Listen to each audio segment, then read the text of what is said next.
जय हिंद प्यारे दोस्तों, मैं प्रकाश अवस्थी कानपुर वाला। प्यारे दोस्तों, आज हम लोग एक सेट पढ़ेंगे जो कि 11/9/2024 का है, शिफ्ट नंबर 3।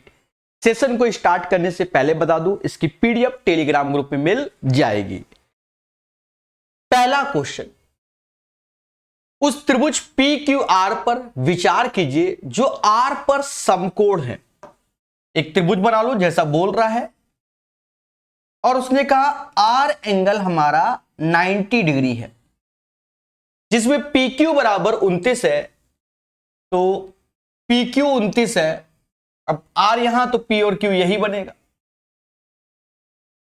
जो कि 29 है। क्यू आर 21 है, क्यू आर 21 है, और पी क्यू आर थीटा है। पी क्यू आर थीटा है, यानी ये एंगल थीटा है। फिर हमसे कहता है cos square theta minus sine square theta का मान ज्ञात कीजिए। दोस्तों, आप अच्छे से जानते हो एक ट्रिपलेट्स होता है जिसका नाम होता है 20, 21, 29। जी हां, ट्रिपलेट्स क्या होता है? दो छोटी भुजाओं के वर्गों का योग बड़ी भुजा के वर्ग के बराबर होता है, तो उसे ट्रिपलेट्स बोलते हैं। तो ये एक ट्रिपलेट्स होता है 20, 21, 29, 29, 21, ये 20। और अगर नहीं तो पाइथागोरस लगा लेना, उससे आ जाएगा। यहां cos square theta minus sine square theta लिखा है। देखो, पेपर टाइम सोचने का टाइम होता नहीं कि क्या आगे हम सोचे। वैसे तो कॉस 2 थीटा की वैल्यू ये होती है, फिर उस पर भी विचार किया जाए। उससे बढ़िया सीधे खेलो। बेस अपॉन हाइपोटेनस 21 का स्क्वायर 441 और 29 का 841 माइनस 20 का स्क्वायर 400 और 29 का 841, अंतर आया 41/841 का। ऐसे ही करना पेपर में, सोचोगे तो गलत हो जाएगा। पी और क्यू दो ऐसे व्रतों के केंद्र हैं जिनकी त्रिज्या 7 और 3 है। यदि व्रतों की सीधी उभयनिष्ठ अनुस्पर्श रेखा विस्तारित पी क्यू से ए पर मिलती है तो ए पी क्यू को विभाजित करता है। अच्छा, इससे पहले के सेटों में आपने एक नया नाम सुना था, क्योंकि 2024 से पहले लोग इसको बताते ही नहीं थे। नया नाम पढ़ा था आपने कि एक होता है डीसीटी, जिसे डायरेक्ट कॉमन टेंजेंट सीधी स्पर्श रेखा कहते हैं, और इसी को हम लोग अब इस नाम से भी जानेंगे, एक्सटर्नली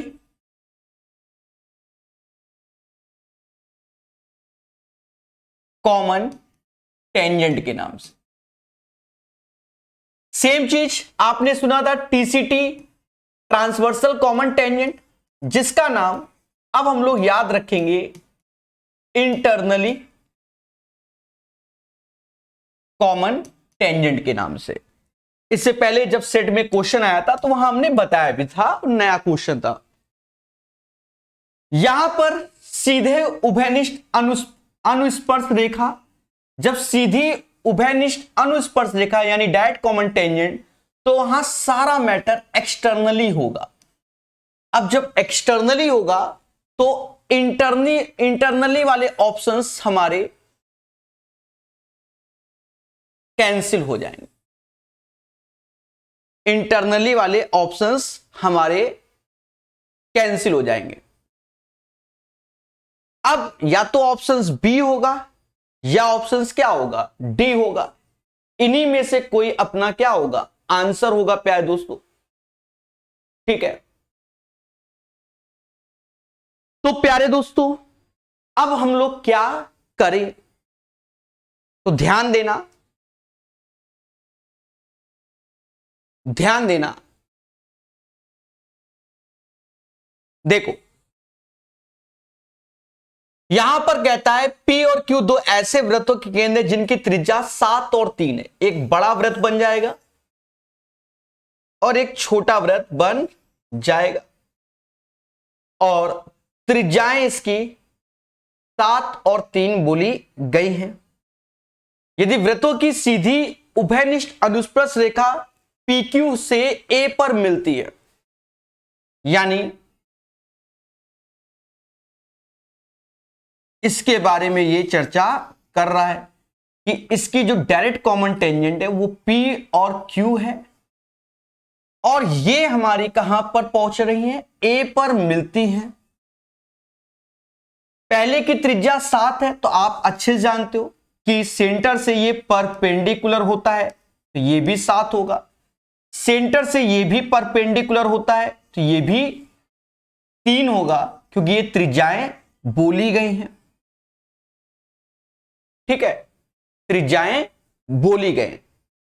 तो हमसे कह रहा है तो ए PQ को विभाजित करता है। कौन? ए जो ये है, ये PQ को विभाजित करता है, ऐसा बोला गया है। अब छोटी सी बात को समझना, देखो पेशेंस से बता रहा हूं मैं, छोटी सी बात को समझना। ये जो एंगल है ये हमारा कॉमन एंगल हो जाएगा, किसमें? ए क्यू, और यहां कोई नाम दे दो, और सेम चीज ए पी, यहां कोई नाम दे दो। यानी ये दोनों ट्रायंगल हमारे सिमिलर, क्योंकि दो त्रिभुज के अगर दो एंगल बराबर होते हैं तो बाय डिफॉल्ट तीसरा भी एंगल हमारा बराबर हो जाएगा। एक छुटका ऐसे देख रहे हो और बड़ा पूरा का पूरा देख रहे हो, यानी सिमिलरिटी की प्रॉपर्टी लग गई। अब सिमिलरिटी की प्रॉपर्टी, जो चीज यहां लग रहा है कि ये 7 और 3 के रेशियो से है, वही चीज प्यारे दोस्तों, वही चीज सिमिलरिटी में साइड का रेशियो खेलते हैं हम लोग, 7 और 3, तो वही चीज यहां से लेकर यहां तक बड़े ट्रायंगल का 7 हो जाएगा और छोटे ट्रायंगल का 3 हो जाएगा रेशियो। तो इसका जो राइट आंसर आएगा बाह्य रूप से 7:3 के अनुपात में। अब बाह्य कैसे? अंदर तो है नहीं, ये बाहर की ओर ले गए हैं, तो बाह्य रूप से हो जाएगा। तो इसका आंसर होगा D, externally in the ratio 7:3 is the right answer of this one.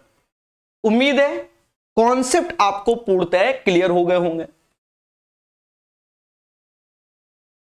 30 छात्रों वाली एक क्लास के सभी छात्रों ने एक टेस्ट दिया और 12 छात्रों का औसत स्कोर इतना और बाकी का इतना, क्लास का औसत स्कोर। देखो 12 छात्रों का औसत स्कोर, यानी 12 लोगों का जो औसत है वो 62 है, बाकी का तो टोटल 30 है। 30 में 12 इधर हटा दो तो बचे कितने? 18 छात्र। अब इनका औसत स्कोर हमको बोला जा रहा है, तो वो 74 बोला जा रहा है।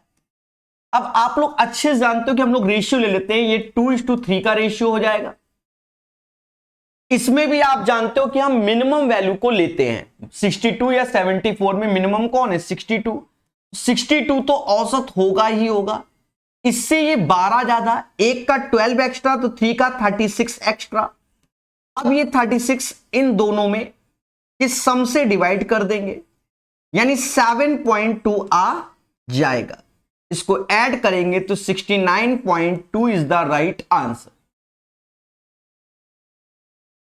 तो इसका आंसर 69.2 आ जाएगा। यहां कहता है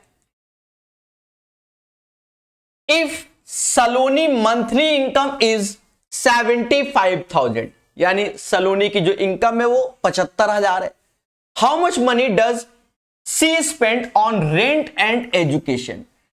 रेंट यानी किराया और एजुकेशन यानी शिक्षा पे कितना पैसा खर्च करते हैं।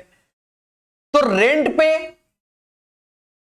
30% और एजुकेशन पे 25%, ओवरऑल 25% रुपीस को वो एक्सपेंड करते हैं।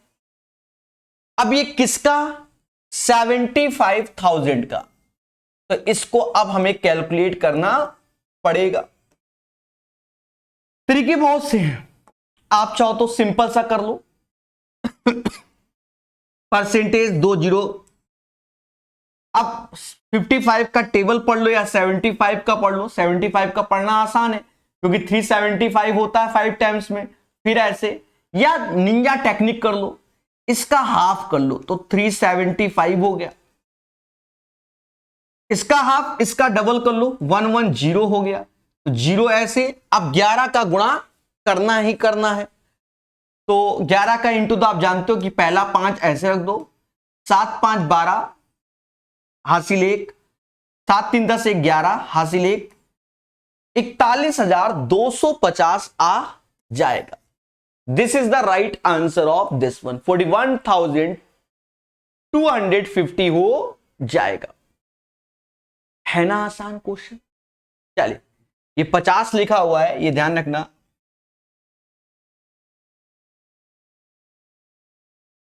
निम्नलिखित व्यंजक सरल करें और a बराबर 1। देखो जब इसने a बराबर 1 रखा, पहले देखो ऑप्शन में कुछ ज्यादा बड़ा नहीं लग रहा है, ऐसे रख दो, 3 ऐसे प्लस 3 ऐसे, ये टाइम पास करने के लिए क्वेश्चन आया है, ठीक है। और यहां पर 9 ऐसे, -9 plus 9, happy birthday. 9 into 6 54 is the right answer. फर्जी क्वेश्चन। 50 सेंटीमीटर, 150 सेंटीमीटर, 175 विमाओं वाले घनाभ को एक जैसे कितने विशालतम घनों में विभाजित किया जा सकता है। क्या है दोस्तों, एक जैसे की बात की गई, यानी यहां पर हमें पहले इसका एचसीएफ लेना होगा, हाईएस्ट कॉमन फैक्टर। देखो आप लोगों ने मुझसे अलग अलग किताबें पढ़ी होंगी, तो आपने देखा होगा कि मैं किताब ज्यादा पढ़ाता हूं, तो मैंने बताया कि दो नियरेस्ट वैल्यू का डिफरेंस ले लो, नियरेस्ट का डिफरेंस 25 आया।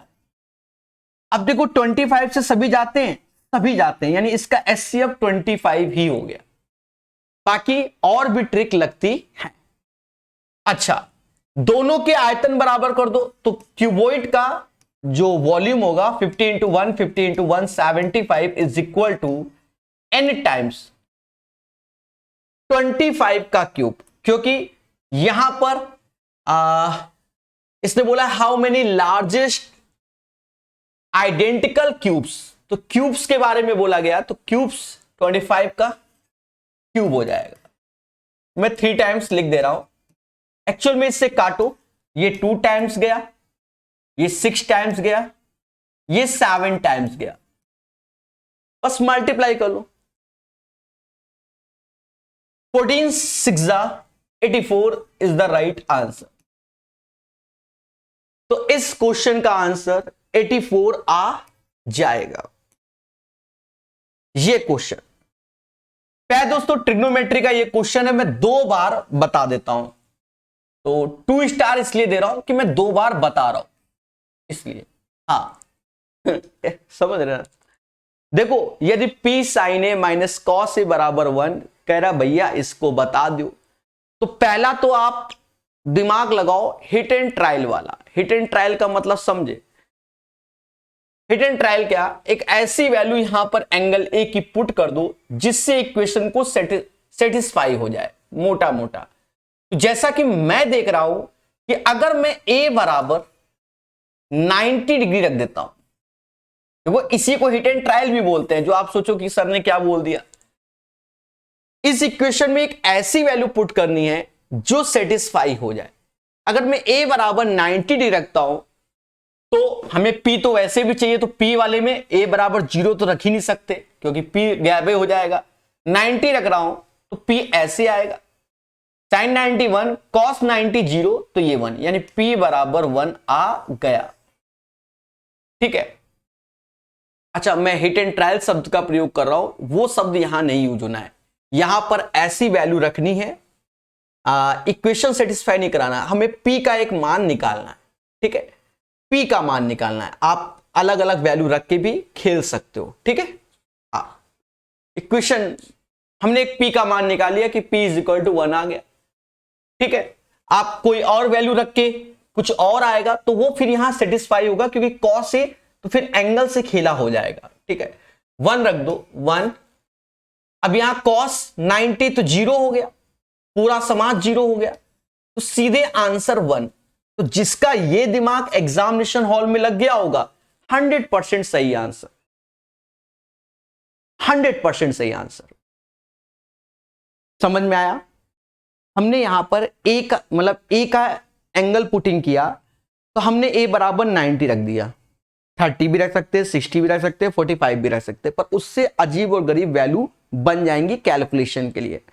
30 नहीं रखेंगे क्योंकि 0 नहीं रखेंगे क्योंकि 0 में p हमारा एलिमिनेट हो जाएगा। तो a 90 रखा तो p बना रहा, ये 0 ये स्वाहा हो गया, ये 1 p = 1 उठा के यहां रख दिया। इधर cos 90 से ये पूरा स्वाहा हो गया, आसान हो गया। कोई और वैल्यू रखोगे तो खेला हो सकता है। मुद्दा ये आएगा समाज में आज नहीं तो कल कि सर इसको सॉल्व कैसे करेंगे, बेसिक मेथड बताओ, ये एक बड़ा मुद्दा आएगा। तो मैं बताने जा रहा हूं, आप सिंपल वे में कर लो जैसे करते हो कि p sin a ऐसे लिखेंगे, 1 + cos a ऐसे आ गया, और यहां से p का मान आपके सामने 1 + cos a upon sin a आ गया। यही मान ऐसे ही उठा के रख दो। जब रखने गए तो 1 + cos a का ये होल स्क्वायर हो गया, नीचे sin स्क्वायर a का हुआ। अब मैं स्टेप खा रहा हूं, sin स्क्वायर a का होगा, sin स्क्वायर a को बोलते हैं 1 - cos स्क्वायर a, और उसे हम लोग लिख सकते हैं 1 - cos a 1 + cos a। कोई दिक्कत भाई? इसी का मतलब 1 - cos square a sin square a sorry, समझ गए ना? अभी ध्यान दो, +1 ऐसे लिखा, अब यहां p स्क्वायर लिखा, सेम चीज जो अभी वहां पर हमने किया है वही चीज यहां पर भी आ रही है। तो p स्क्वायर हमने किया, p स्क्वायर 1 +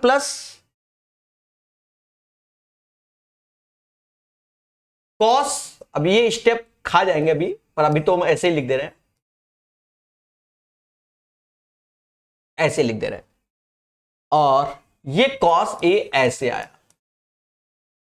अब मेरे भाई याद रहे, मेरी बात को समझना बहुत मोहब्बत से, जो चीज हम यहां पर इसमें कर देंगे क्योंकि ये p स्क्वायर लिखा है, वही चीज हम इसमें अप्लाई कर देंगे। ठीक है, तो यहां देख लो, इसके बाद का स्टेप ये होता है, बाकी खा जाएंगे तो वही लिख देंगे। यानी यहां पर हमने देखा कि इस वैल्यू से ये गया, यानी ऊपर बना 1 + cos a, नीचे आया 1 - cos a। यहां 1, अब इस वैल्यू को ही यही लिख दे रहे हैं कि 1 + cos a और 1 - cos, और ये cos a ऐसे आया। अब क्या करें? तो अब हम लोग सीधे एलसीएम ले लेते हैं। तो नीचे एलसीएम आएगा 1 - cos a सभी में, तो ये हो गया 1 + cos a ऐसे, यहां रखोगे इसमें तो 1 - cos a, 1 + cos a, तो cos a कट जाएगा, cos a कट जाएगा, तो ये हो जाएगा 2 हो जाएगा, क्योंकि 1 - cos a 1+, तो यहां 2 आएगा, और ये cos a ऐसे हो जाएगा।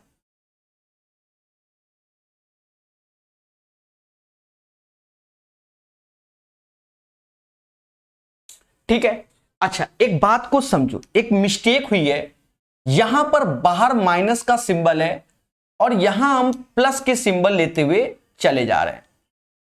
ठीक है, बोलो हां, अब सब सही हो गया, कोई दिक्कत ही नहीं है। यहां क्वेश्चन में माइनस का सिंबल है, यहां माइनस का सिंबल, यहां माइनस का, यहां हो गया। अब प्यारे दोस्तों इसको घटा दो, 1 + cos a माइनस का 2 cos a, ये हो जाएगा 1 - cos a upon 1 - cos a, और इससे ये कैंसिल हो जाएगा। 1 is the right answer. This is the process how to solve this question. ठीक है, इसके और भी स्टेप हम लोग गैप कर सकते हैं, लेकिन पेपर टाइम ज्यादा दिमाग लगता ही नहीं, ये लगता है तो छोड़ दो। हाँ, प्रेजेंस ऑफ माइंड वहां थोड़ा सा कम हो जाता है कि आप ये सोचो, समय कम है, तो ज्यादातर बच्चा ये सोचता है और इसी के बिहाफ पर वो सॉल्व करता है। ठीक है, सिंपल क्वेश्चन, पेशेंस करना। 5 × 20 = 4, 24/5 ऐसे, 3/8 ऐसे, प्लस 7/2 ऐसे, 2/3 ऐसे, इंटू 4/5। इससे ये कैंसिल हुआ 3 टाइम्स यानी 9/5 ऐसे आया। ये हो गया 21, ये 25/6 ऐसे आया। तो तबीयत डाउन है। हाँ, तभी बोलो हाँ। तो 5 से ये 5 बार में गया, 5 से ये 5, 5 चौका 20/6 यानी 10/3 हो जाएगा। 9 त्रिका 27, 55 यानी 77/15 आ जाएगा। क्वेश्चन नंबर 8 का जो आंसर होगा 77/15 हो जाएगा। क्लियर है? कैलकुलेशन आपको समझ में आ रही होगी, वो बोर्ड आप देखते ही होंगे। एक नाव धारा के विपरीत दिशा में इतने की दूरी, देखो धारा के विपरीत दिशा यानी against the stream. Against the stream means up stream होता है, अप स्ट्रीम। अप स्ट्रीम में स्पीड होती है u1 minus u2, 54 kilometre 6 our यानी 54 डिवाइड बाय 6, 9 kmph स्पीड हो गई। जब हम लोग अगेंस्ट द स्ट्रीम यानी अप स्ट्रीम में जाते हैं तो ये चीज। नाउ यहां कहता है the speed of the stream, stream मतलब धारा। If the speed of the stream 4.8 यानी धारा की चाल यानी u2 होता है धारा की चाल, वो 4.8 हमको गिवन है। Then how much time will the boat take to cover a distance of 279 kilometre downstream. Downstream मतलब along the stream, धारा की दिशा की ओर, धारा की दिशा की ओर। तो धारा की दिशा की ओर जो हमारी स्पीड होती है, रिलेटिव स्पीड बोलते हैं, तो वो u1 प्लस u2 होती है। u1 यानी बोट की स्ट्रीम और u2 यानी धारा यानी करंट की स्पीड होती है। तो 279 हम लोग जाएंगे डाउन स्ट्रीम, तो हमें u2 निकालकर u1 और u2 करना होगा। तो u2 यहां गया, यहां रखा, तो u1 का मान आएगा 13.8 इन दोनों का समेशन, और u1 प्लस u2 इन दोनों का समेशन यानी 18.6 आ जाएगा।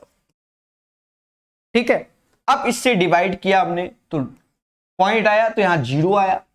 अब देखा जाए 93 से ये 2 टाइम्स जाएगा, 93 से ये 30 times, 30/2 15 is the right answer. Simple सरल क्वेश्चन, 15 आवर्स इसका आंसर आ जाएगा क्वेश्चन नंबर 9 का। क्लियर ना? समझ गए?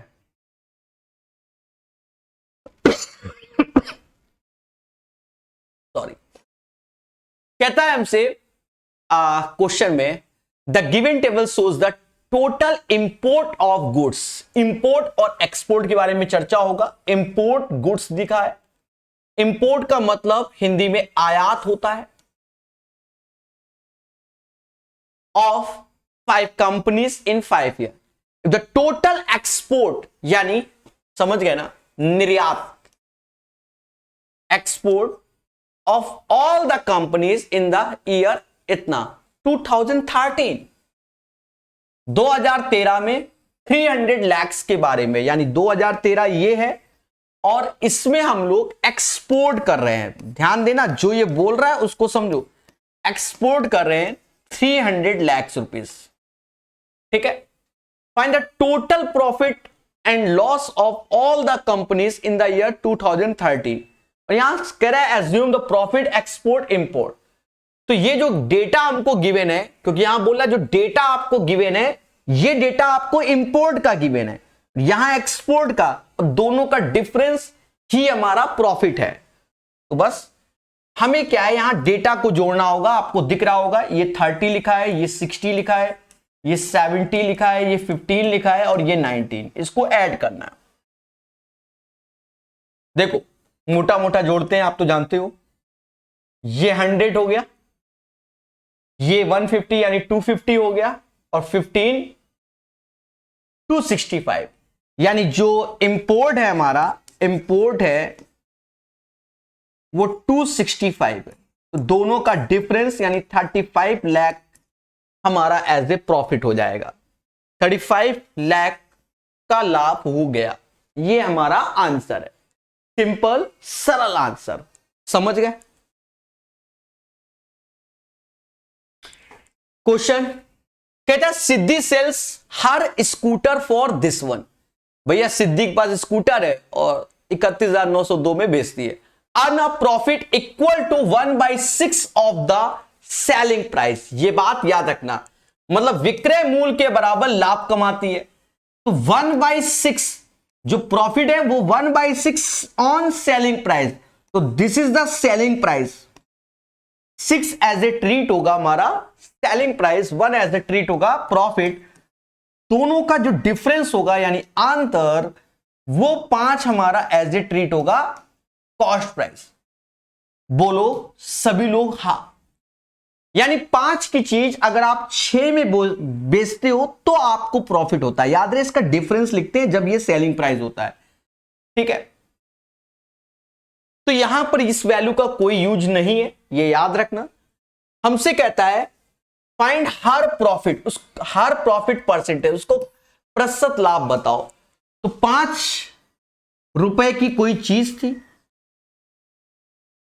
6 रुपए पे बेचती है, 1 का लाभ होता है इंटू 100, यानी उसे 20% एज ए प्रॉफिट होता है, एज ए प्रॉफिट होता है। Simple question.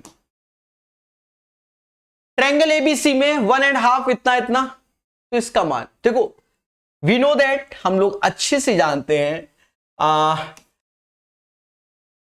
Some of all angle in a triangle 180, किसी भी त्रिभुज के सभी कोणों का योग 180 होता है।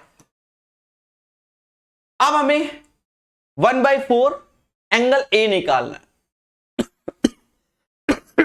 ऐसे करा दो, ऐसे सब्ट्रैक्ट कर दो। देखो सब्ट्रैक्ट हम ऐसे कर रहे हैं, घटा रहे हैं।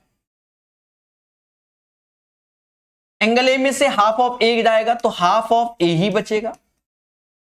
180 से 120 जाएगा तो 60 आएगा, यानी angle A is equal to 120 degree. Okay, और हमें 1/4 चाहिए तो 30 डिग्री हो जाएगा। 120 का 1/4 30 degree is the right answer. तो क्वेश्चन नंबर 12 का जो आंसर आएगा वो 30 डिग्री आ जाएगा। क्लियर ना। दी गई तालिका 4 वर्षों में 5 फर्मों द्वारा उत्पादित केलों की संख्या दर्शाती है। वर्ष 2022 में फर्म एम द्वारा उत्पादित दर्जन, ठीक है। इंग्लिश से पढ़ लेते हैं। What is the relative ratio of the number of bananas produced by firm M to the number of bananas produced by firm P in the year 2020। 2020 में चले गए। फर्स्ट बोला एम ने कितना प्रोड्यूस किया, सेकंड में बोला पी ने कितना प्रोड्यूस किया, और उसका हमें रेशियो चाहिए। यानी 17652 16404। देखो 4 का मल्टीपल, 4 का मल्टीपल डिजिटल सम देखो 3 का है क्या, 3 का है पहला वाला, दूसरा भी है। यानी दोनों को हम लोग पहले 12 से डिवाइड करेंगे, बाकी फिर उसके बाद देखेंगे, ठीक है। तो 12 से डिवाइड कर रहे हैं, 1 टाइम्स गया, फिर 56 48 4, यही आएगा 1471 भाग दे देना, क्योंकि 14 आ गया तो बस अब यही आना है। This is the right answer of this one. 1471 is to 1367, यही हमारा आंसर हो जाएगा, ठीक है। बहुत दिनों के बाद ये पैटर्न का क्वेश्चन आया।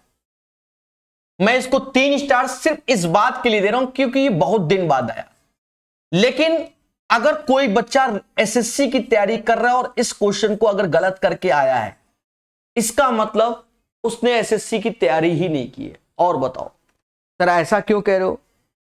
इस पैटर्न के क्वेश्चंस एसएससी में शायद 2012 या 13 या 14 में बहुत पूछे गए हैं। बहुत सारी ट्रिकें भी मार्केट में बनाई गई हैं इसी पैटर्न के क्वेश्चन को, और बहुत इजी क्वेश्चन है। और मेरा मानना है कि हर किताब में आपको इस पैटर्न का क्वेश्चन मिलेगा और सेम क्वेश्चन मिलेगा। मैंने तो इसको सेम करा रखा है, कई बार कराया। आंसर शायद इसका पहले पाइप का पूछा गया ना, तो 15 शायद आएगा शायद। हाँ, अभी इतना एक्सपर्ट नहीं है। करते हैं। देखो, इसमें एक कॉन्सेप्ट लगता है, उसको पहले समझो कि ये कॉन्सेप्ट अलग से समझा रहे हैं कि ए और बी मिलकर किसी काम को अगर एक्स दिन में करते हैं तो ए अकेला एक्स दिन तो लेगा ही लेगा और ए दिन एक्स्ट्रा लेगा। ये इसी का ही पार्ट है और सभी सिखाते हैं। बी अकेला एक्स दिन तो लेगा ही लेगा, बी एक्स्ट्रा लेगा।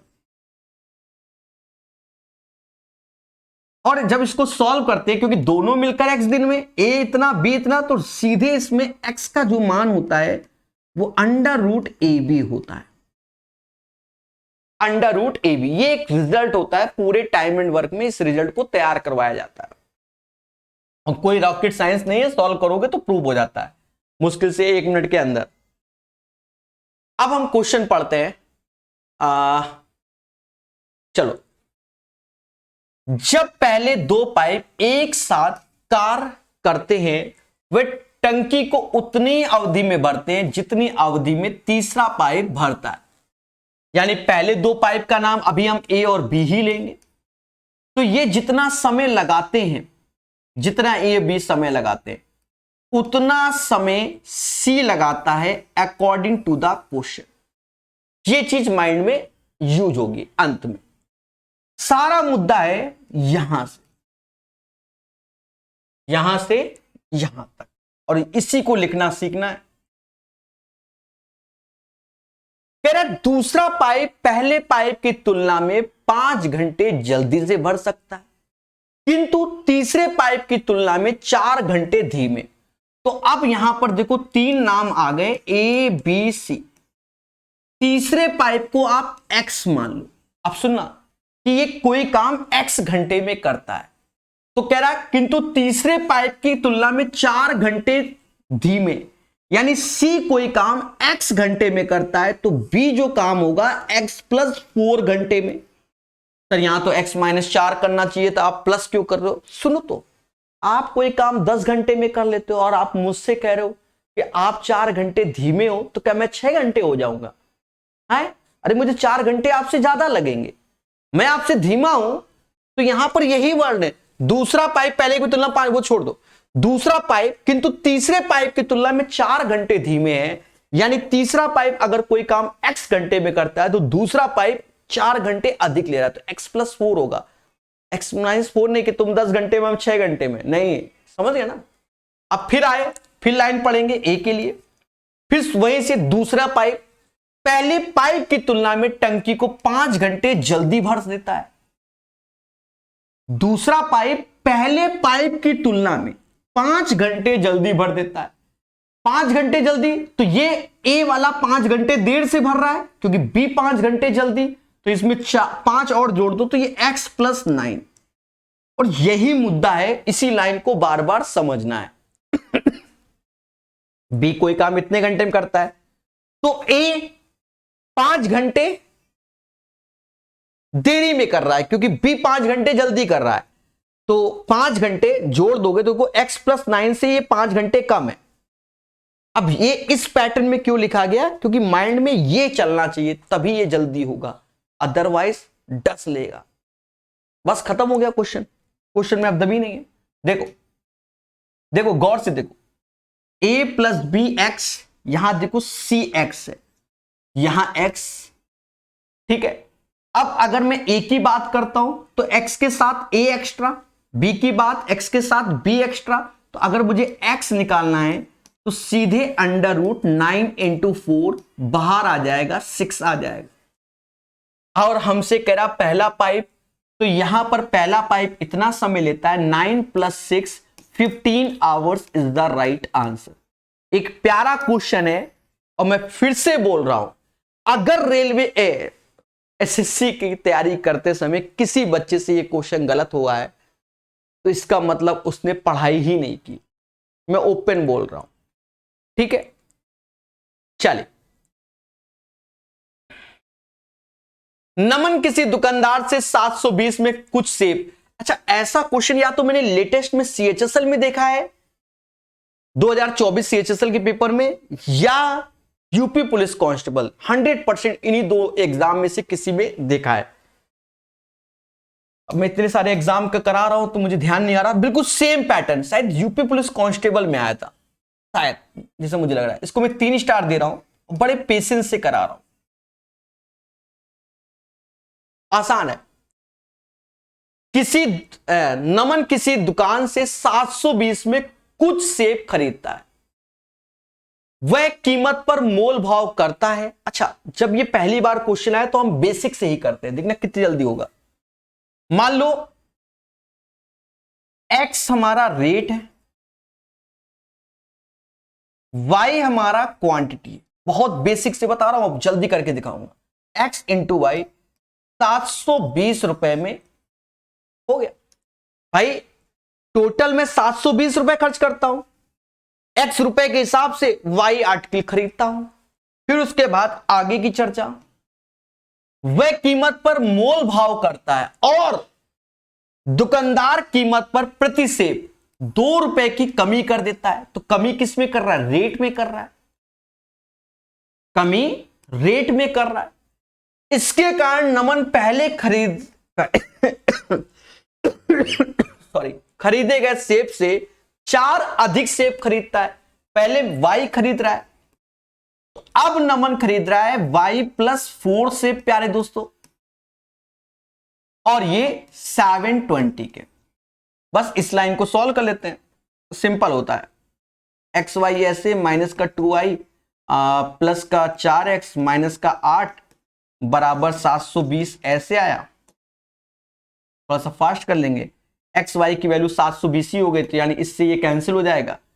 और 4x माइनस 2y बराबर 8, तो 2 से भाग दे दो, तो 2x माइनस वाई बराबर 4 के, ये आ जाएगा। अब इसके बाद सॉल्व नहीं करना, ये आ गया और ये इक्वेशन है। अब इन्हीं को ब्रेक करना है और सेट कर लेना है। देखो 720 जो ब्रेक हो सकता है वो बहुत कुछ है। 36-20 से होता है, 36-20 से होता है, 18-40 से होता है। तो ऐसा करते हैं, 18-40 से ब्रेक करते हैं। 18-40 से, 36-20 से ऐसे ब्रेक होता है,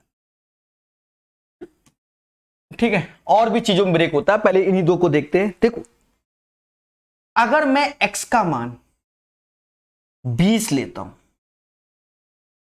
तो ये 40 हो जाएगा, और y का मान 36 लेता हूं, लो सेट हो गया। तो इसको आप x ले लो, इसे y ले लो, हिट एंड ट्रायल, और दोनों को सेट कर लो। अब ये चीज चेक करना है तो यहां पर आ जाओ, x का मान 20 गुणे 36 720 ही होगा।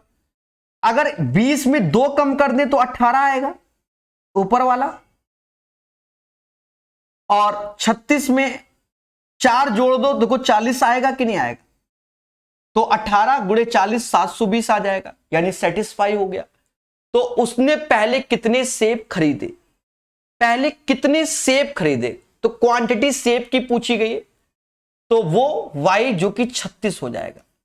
उसने पहले कितने सेब खरीदे, वो 36 खरीदे। 36 is the right answer of this one.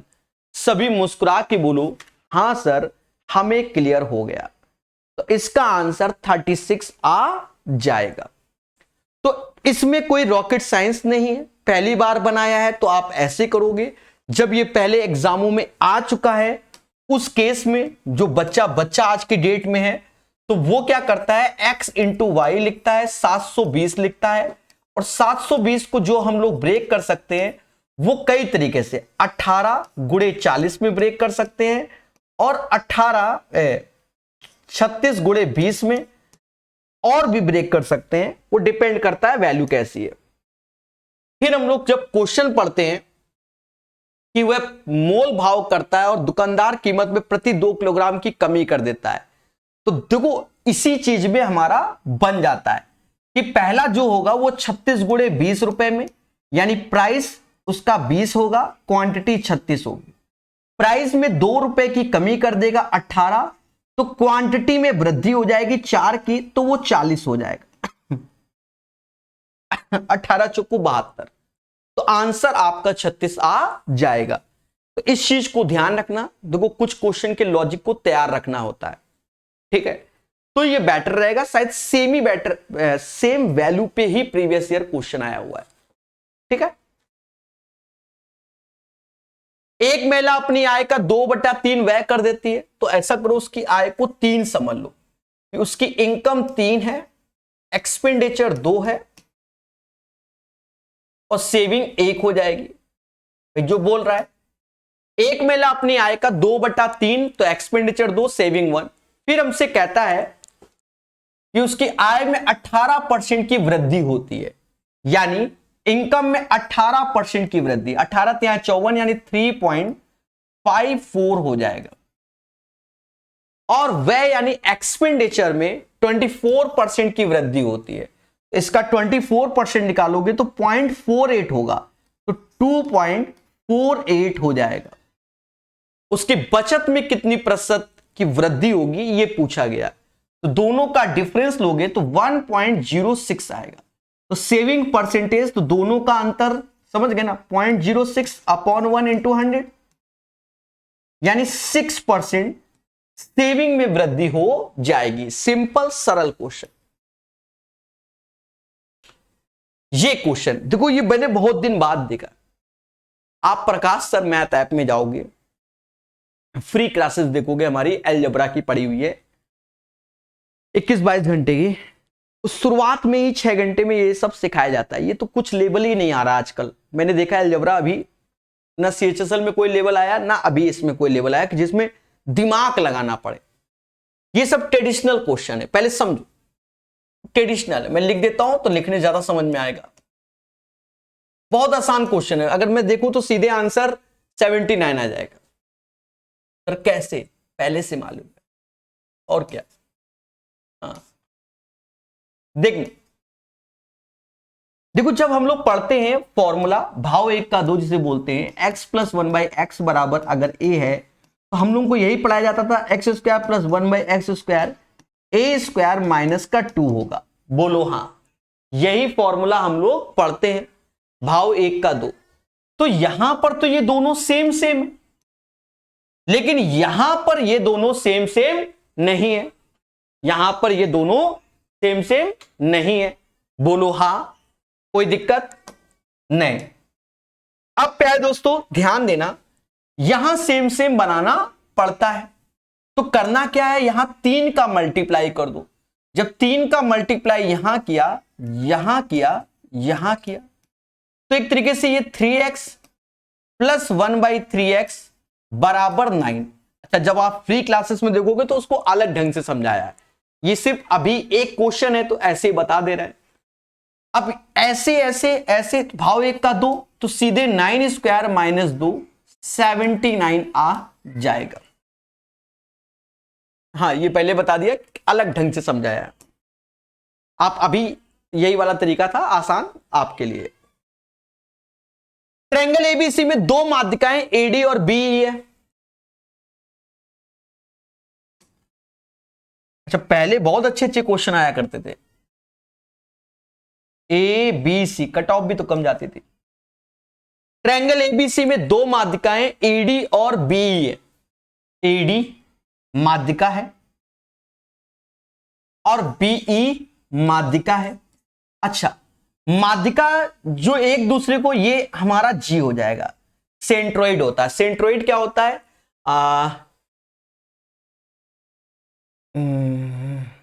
Centroid is the meeting point of median, intersection point of median, that is called centroid. ये डिफिनेशन निकल आएगी, intersection of median that is called centroid. ठीक है, ये डिफिनेशन निकलेगी। Clear है, समझ गए। और इसका आप जानते हो कि 2:1 का रेशियो में ये डिवाइड करता है। अब यहां पर देखा जाए एडी हमारा 12 है, एडी 12 है, तो एजी और जीडी जो होता है वो 2:1 के रेशियो में डिवाइड होता है, यानी ये 2:1, तो जो 12 होगा तो ये 8 और 4 में डिवाइड, एजी और, समझ गए ना। सिमिलरली बीई बराबर 9, तो बीई 9, तो ये भी 2:1 के रेशियो में, तो ये हो जाएगा 6 और ये हो जाएगा 3। अच्छा, हमसे कह रहा है ए बी की लंबाई ज्ञात करो। यहां पर दोनों माध्यिकाएं समकोण पे प्रतिच्छेदित करती हैं। अब मेरी बात को समझना मेरे भाई, ये एंगल 90 डिग्री लग नहीं रहा पर है, जब ये 90 तो बाय डिफॉल्ट ये भी 90 हो जाएगा, ठीक है। अगर डायग्राम में आपको लग नहीं रहा है, हमें भी नहीं लग रहा है, तो भी कोई दिक्कत नहीं, तो बाय डिफॉल्ट हमारा हो जाएगा, क्योंकि ये जो एडी आती है वो तो स्ट्रेट आएगी ना, इधर वाला 90 तो बाय डिफॉल्ट दूसरा हमारा 90 हो जाएगा। और देखा जाए 6 8 यहां दिख रहा है, तो according to the triplets Pythagoras लगाओगे तो ये 10 हो जाएगा। 6 का स्क्वायर 8 का स्क्वायर बराबर एक्स स्क्वायर, समझ गए ना। 10 इज द राइट आंसर। यहां दी गई तालिका दो एथलीटों एक्स और वाई द्वारा एक ही दिशा में तय की गई दूरी को दर्शाता है। पहले 5 घंटे के दौरान वाई की औसत चाल क्या है? ये डिस्टेंस है मेरे दोस्त, ये स्पीड नहीं है, ये याद रखना। और पहले 5 घंटे, तो ये पहले 5 घंटे हैं, याद रहे ये स्पीड नहीं जो आप दुनिया भर के लॉजिक पे चले जाओ। तो आप सिंपल लॉजिक लगाओ कि एवरेज स्पीड बराबर total distance upon total time होता है। बोलो हां, तो आप ये लॉजिक लगाओ। अब टोटल डिस्टेंस क्या है, बस इसी को ही जोड़ लो। तो यहां पर देखा जाए ये 100 हो गया, 165 हो जाएगा, और 5 घंटा बोला गया यानी 33 आ जाएगा, 33 kmph स्पीड हो जाएगी। अच्छा, याद रहे आपके दिमाग पे दुनिया भर के लॉजिक आ रहे होंगे, वो तब होते हैं जब स्पीड दी जाती है। क्या 30 kmph, 45 kmph, 40 kmph, वो बात अलग है कि डिस्टेंस अपॉन स्पीड। तो आप ये सिंपल वे से करो तो भी आपका आंसर आ जाएगा। क्लियर है ना, समझ गए कि एवरेज स्पीड निकालनी। पहले 5 घंटे के दौरान वाई की औसत स्पीड क्या होगी, तो 33 किलोमीटर प्रति घंटा होगी, क्योंकि 5 घंटे में ही इतनी दूरी तय की गई है, सोचना ही नहीं है। हाँ, और अगर आप कोई दूसरे तरीके से जाते हो कि भाई आपको 5 अलग अलग स्पीड दी गई है, पर फिर मुद्दा हो जाएगा, फिर अलग अलग डिस्टेंस आपको लेनी पड़ जाएंगी, क्योंकि पहले 30 kmph तो 30 किलोमीटर प्रति घंटा, 45 पर हमें दूरी डिसाइडेड नहीं है, तो बेटर वही रहेगा मेरे को लग रहा है। ठीक है दोस्तों, जब इस क्वेश्चन को मैंने पहले कराया था, यानी यही क्वेश्चन पहले शिफ्ट में भी ये क्वेश्चन आया हुआ था, वहां पर मैंने इसको बेसिक तरीके से कराया था। आज हाईटेक तरीके से कराएंगे, लेकिन पहले हम वही बेसिक आपको फिर से बताएंगे। ध्यान देना, क्योंकि मैं अपने आप को एग्जाम सेंटर में महसूस करके पहला सॉल्यूशन आपको बताया जा रहा है। समझो, पहली बार मैंने क्वेश्चन को एग्जाम सेंटर में देखा तो पढ़ा कि सोहन ने 11% वार्षिक साधारण ब्याज की दर पे इतने की राशि उधार ली, तो राशि ली 141,545। बोलो हां। प्रथम वर्ष की समाप्ति पर वह उधार ली गई मूल राशि की वापसी के लिए इतना चुकाता है, तो पहले तो 11% का ब्याज लगेगा, इसका 11% निकाल लीजिए, इसका 11% निकाल लीजिए। 11% निकालना आसान है भाई, 11 का गुणा तो 5 ऐसे हो जाएगा, 5 4 9 ऐसे हो जाएगा, 5 4 9 फिर से हो जाएगा, फिर 5 1 6 ऐसे आ जाएगा, 4 5 ऐसे, 4 5 फिर 4 5 और फिर 1 आ जाएगा। 100 से भाग दोगे तो ये आ जाएगा 11 का गुणनफल। लेकिन मैंने जो उसको पैसा रिटर्न किया है वो 25,490 रुपए वापस किया है, वो प्रिंसिपल पे डिडक्ट करना है। तो प्रिंसिपल पे वो पैसा हटा दिया, 5 ऐसे आएगा, 14 में से 9 गया, 5 आया, फिर यहां 0 आ गया, 11 में से 5 गया, 6 आया, और 13 में से 2 गया, 11 आया। यानी अब इस पे ब्याज लगेगा, इस पे फिर 11% का ब्याज लगाएंगे। 11 का गुणा वैसे भी आसान है, आप समझ गए। तो 5 ऐसे, 5 5 10, 0, फिर 0 5, 5 और 1 हासिल 6 हो गया, 1 हासिल 6 हो गया, ठीक है। फिर ये 6 7 2 और 1, और फिर 100 से भाग दो दोगे क्योंकि परसेंटेज, तो ये आ जाएगा। यहां हमसे बोलता है कि यदि सोहन दूसरे वर्ष की समाप्ति पर सभी लंबित बकाया राशि का भुगतान करता है जिसमें प्रथम वर्ष का ब्याज भी इंक्लूड है, तो प्रथम वर्ष का ब्याज, दूसरे का जो प्रिंसिपल होगा, अब हमें यह देना है क्योंकि 25,490 दे चुका हूं, तो ये पैसा हमें देना है, तो इसको यहीं ले आओ। 5 5 0 6 1 1, यानी ये इंटरेस्ट और ये हमारा एक तरीके से जो बचा हुआ प्रिंसिपल है, इसको जोड़ोगे तो पूरा का पूरा भुगतान 95 पैसे 5 पैसे 1 रुपया हो गया। समझ गए? यहां 0 1 हासिल, 9 और 1 10, और ये 11 21 2 हासिल, 6 दूनी 12 12 13 14 14 5 19 हासिल 1, 7 5 12 1 13 हासिल 1, 6 2 8 9 5 14 हासिल 1, यानी 144391। अगर मैं paper time first time attempt करता तो मैं ऐसे ही करता प्यारे दोस्तों, लेकिन अब ये एक बार हो चुका है ना, तो अब हम लोग इस पे शॉर्टकट भी खेलेंगे। ध्यान देना, इसी क्वेश्चन को हम फिर से बताने जा रहे हैं, और आपको अब जो दूसरा तरीका बता रहे हैं, अब इस पे फोकस करना है, ठीक है। और बड़ा सिंपल बताएंगे। एक्चुअल में ये दूसरा तरीका तब काम करेगा, पहले बात को सुनो, ये मैं बता दे रहा हूं, ये तब काम करेगा जैसे यहां पर यूनिट प्लेस सबके डिफरेंट है। मान लो 2 के सेम होते तो 10th प्लेस वाला हो गया या 3rd प्लेस, लेकिन ये डिजिटल सम में खेला भी हो सकता है कि अगर इनके ऑप्शन ऐसे सेट कर दिए जाएं तो फिर कि जिनका सभी का डिजिटल सब समान हो जाए तो खेला हो जाएगा। उस केस में आपका ये प्रोसेस काम आएगा, ज्ञान काम आएगा, ठीक है। अब क्या है कि ऑप्शंस के सभी के यूनिट प्लेस अलग हैं, तो भाई खेल लेते हैं। समझो, हमने आपसे पैसा लिया कर्जा 1,41,545 का, और हमारा डिसाइड हुआ कि भैया 11% के बाद 11% के अकॉर्डिंग 2 साल में आपका पैसा हम रिटर्न कर देंगे। 1 साल का ब्याज 11%, तो 2 साल का 22%। अगर प्रिंसिपल सहित हम आपको वापस करेंगे तो 122% हम देंगे। कितना देंगे? 122% का हम रिटर्न दे देंगे। पहले बोलो हां, प्रिंसिपल सहित पेमेंट तो यही होनी है, लेकिन हमने 1 साल के बाद आपको 25,490 रुपए दे दिए थे, तो 25,490 दे दिए थे।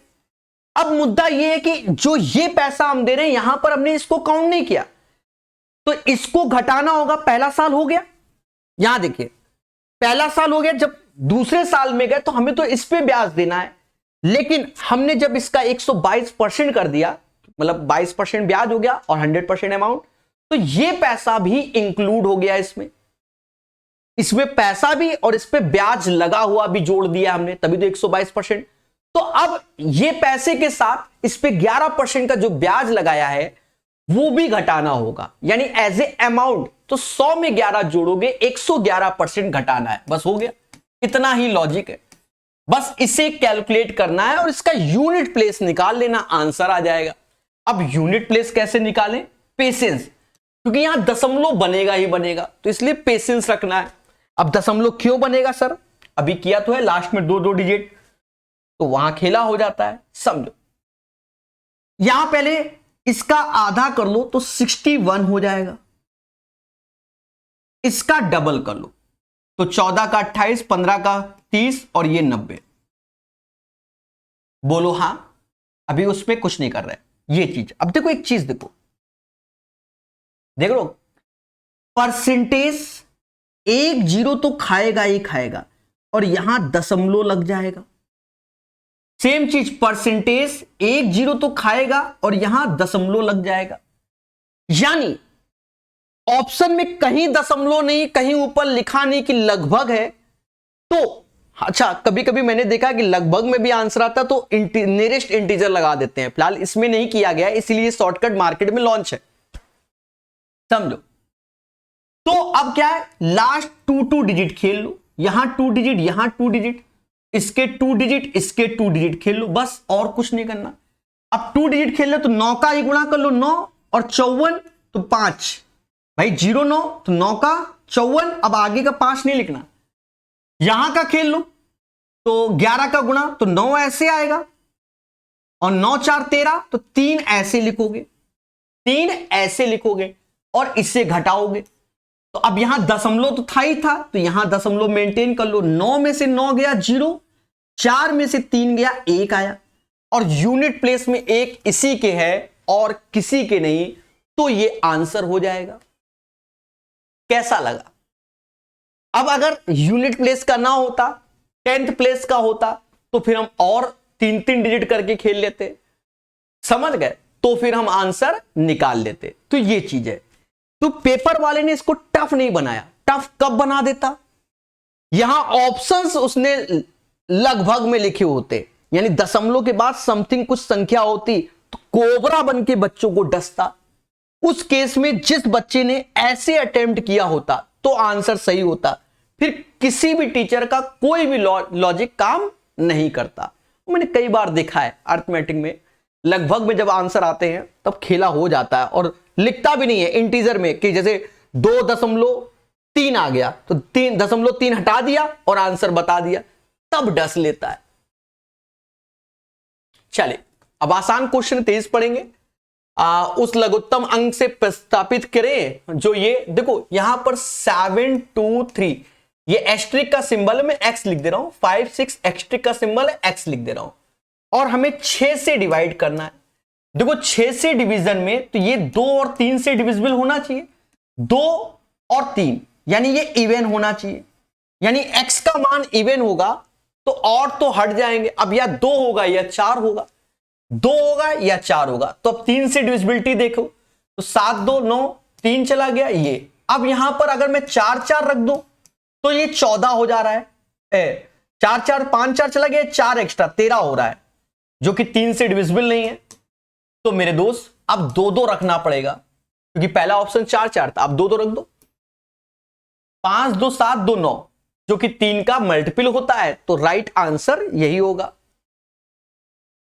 क्या ट्रायंगल एमएनएल इतना है, इतना, तो एन का मान देखो, कोई भी ट्रायंगल, अब आसान क्वेश्चन है,